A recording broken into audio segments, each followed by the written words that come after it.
I would say that energy history is particularly good at the way the future is imagined at different moments. What kind of ambitions people had about the future, what the future will be, what features make things seem modern, for example, what kinds of attempts have been made to materialise future practices. So studies of rhetorics or advice or policies on the correct distribution of energy infrastructures and the kind of thing that we've heard this morning offer really compelling descriptions of how future imaginaries reflect contemporary worldviews of their authors and how far they often are from the futures that then emerge, as well as how unexpected or deep-reaching the consequences of these imaginaries can be for future generations. Now, in social anthropology, we often describe our work as historiographic, so it's not entirely divorced from historical approaches or from methods or aims, really. And we're notoriously kleptomaniac, always pinching ideas and theories from other disciplines.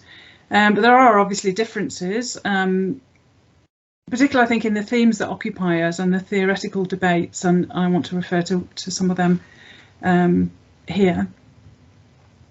And recently, I mean, within the last 10 years or so, there's been an emergence of quite distinct discussions about the significance of the future, how we can approach it theoretically and methodologically, and how to adopt a comparative approach to the concept of futurity.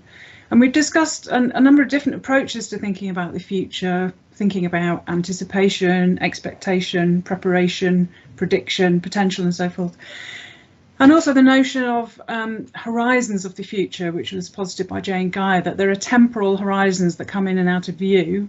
She looked at the idea of near, medium and distant futures, for example, and how at a certain point in time the medium future starts to disappear as a space of action.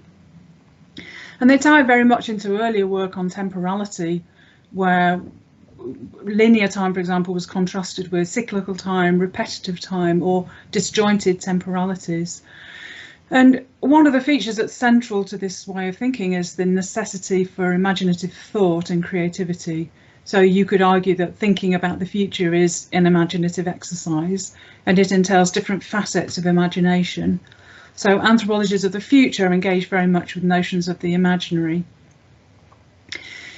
And I think we can distinguish between sort of philosophical and psychological discussions of what imagination is and what kinds of process imagining is in terms of how humans think, if you like.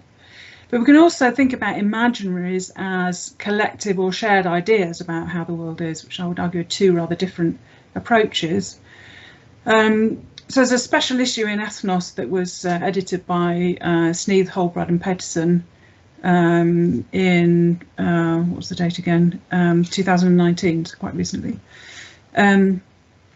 which was a little bit sceptical about the use of the term imagination as a kind of replacement for culture, basically, as a sort of, you know, the imaginative world that people base their expression of knowledge and identity on. And they're arguing that what characterises imaginative thought is its indeterminacy. So it's not necessarily instrumental, it doesn't necessarily offer a kind of general background for social life. But at the same time, I think it's quite clear that imagined futures are in fact envisaged, narrated and shared as objects, not just of fantasy, but also as the motivation for action towards achieving or avoiding the future that's been imagined. So in other words, what we're looking at here is not the cognitive function of imaginative thinking as a process intrinsic to perception. Sneath and his friends call this a kind of mentalist approach to imagination, but actually the collective understanding of shared intangible objects or objectives. And they've been referred to as technologies of the imagination by people like Stafford, for example, where technology is understood to signify the way things are done rather than a specific material configuration of stuff, if you like. So what Mauss perhaps would have referred to as techniques, or Morse, I should say, given that we've got a French speaker here with us. So anthropologists have been thinking about the role of energy futures and their histories and the notion of energy per se and ideas about the future, how to study it, the ethics of intervening as well.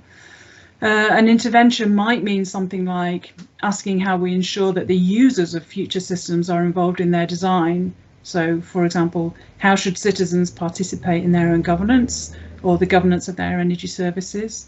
Or how should excluded groups be acknowledged in the design of infrastructures, in the design of products or developments and so forth? And a significant tranche of anthropological research considers sort of non-normal users of energy services, if you like, whether that's from a gender perspective, you know, how do people actually use their washing machines, for example? Who does the washing? How do women use machines which are designed by and for men, or for women imagined by men particularly? Or from an ethnic perspective, or sort of species, interspecies perspective. I think work by Sarah Pink and Yolanda Strangers, particularly Yolanda Strangers worked on smart utopias and the idea of designing for resource man, for example, and also on curious consumers of electricity, namely pets, babies and wildlife, who are generally overlooked in accounts of electricity demand, for example. So I think it's worth noting that anthropological interest in energy systems, I mean, beyond the kind of early interest in the idea of the energy required for sustenance. So there was a lot of sort of mid-century focus on numbers of calories needed for particular survival strategies that might determine patterns of reproduction and settlement, for example.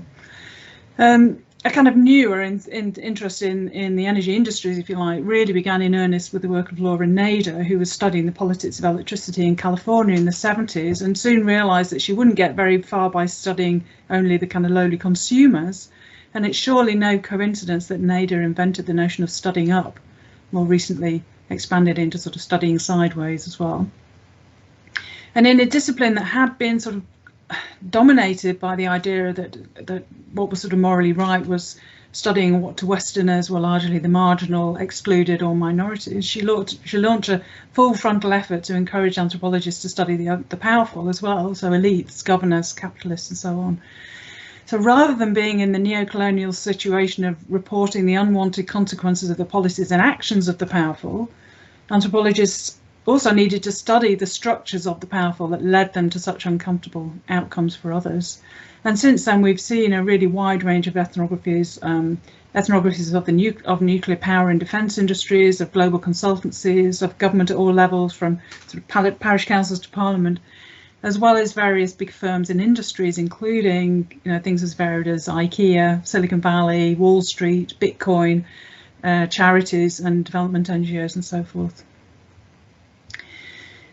And I think that this studying up and sideways are particularly relevant in anthropology of energy and its futures, because many of the more problematic issues related to contemporary energy regimes and their systems are far from universal, other than in the kind of global reach of energy corporations and their organisational discourses. Actually, the ways that corporations and their agents understand and envisage future energies plays a central role in the way that futures are then enacted and materialised and institutionalised.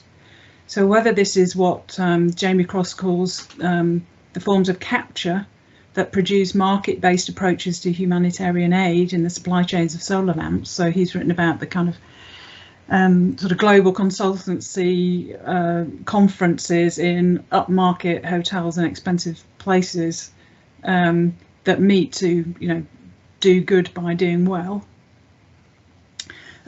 or whether it's the necro power that Raminda Kaukalan talked about emanating from Indian nuclear power policies, which are very much at the expense of poor communities who are not just marginalised but actually experience direct violence to make space for nuclear power developments.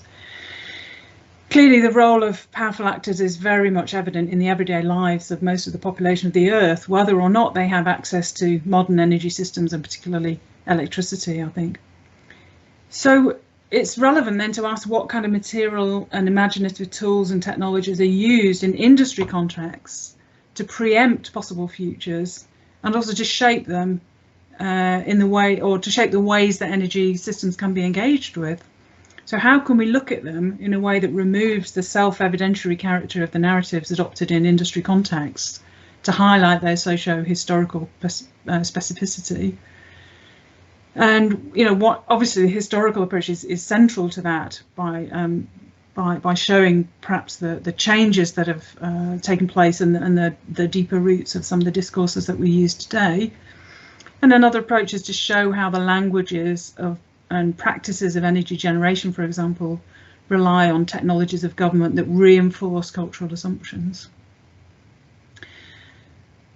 So ethnographies and anthropologies of energy have gained significant momentum in the last, well, just decade, I would say. We now have extensive ethnographies of oil, coal, renewables and nuclear industries and their effects on various communities. And theoretically, I think there are some interesting developments. We've thought about the notion of expectation more generally in capitalism, but expressed very clearly in the context of oil. So Gizi Bashkalny's work on the anticipation of oil in Sao Tome and Principe shows how even before something, an attribute like oil is present, just when there's an idea that it might come, there's a huge sort of shift in capital and investment that leads to structural changes in locations, even when the oil never emerges. We've also had quite rapid developments in our understanding of the multifaceted scope of infrastructure, comprising governance and social organisations as forms of infrastructural provision alongside recognisable physical forms. And I guess this probably also has a very significant debt to pay to some of the historical work that's been shared. And increasingly, we've been thinking about energy ethics and the narratives and representations of energetic themes around the world. I think more specifically, ethnographies of electricity have started to emerge. And I think our edited collection on anthropologies of electricity, or electrifying anthropologies, I would claim not to be too immodest, but I think it's something of a landmark because we interrogate the concepts adopted in describing and explaining electricity professionally and colloquially, and we offer examples of how electricity is conceptualized in widely different circumstances. So from Jamie Cross's account of the different forms of current that are understood by Adivasi villagers, for example, to Gretchen Backer's recognition that the English language isn't adequate to conceptualize forces that can't be reduced to nouns. So one of the kind of bugbears that I've always had is that the way we talk about electricity has very little relation to the physics of electricity or to, I suppose, the scientific understanding of what electricity might be, but we fall back on common metaphors like flow and sort of supply and demand and so forth. And then really quite different approaches. So Tristan Lollum's work on the kind of electricity tourism promoted by big organisations like EDF and the way that that shapes public understanding of what electricity, not just what electricity is, but what its correct role in the world should be. So the sort of the cultivation of a sense of awe and safety, and that's very vivid around both large-scale hydropower and in the nuclear industries, for example. And in my own work, I've been looking at the operation of electricity distribution control rooms in relation to the kind of gradual reintegration of gas and electricity infrastructures. So trying to, I mean, obviously I'm not in a position to do a history of electricity control rooms, although I would love to see that. But to think about the ways that the sort of legacies of the past intrude on the current, on the contemporary operation of control rooms. And it's really quite striking in talking to control room engineers and watching them at work, how clearly both their everyday activities are very much concerned with coping with this kind of rather mixed infrastructure, which they, or the kind of mixed age of assets that they're trying to make work together, and the distance between that and the fantasy of a kind of completely controlled, automated or remotely controlled automated system. That, you know, just looking at the difficulties we have in getting teams to show our slides is an indication of how unlikely that's going to be to work. But, you know, degrees of automation come in and they very much contingent on the legacies or what they call legacy assets that these systems encompass.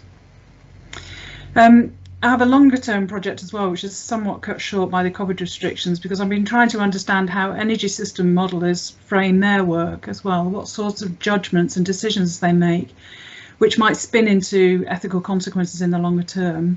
And also the discourses they use to rationalise the very large space between the model and what it's supposed to be a model of.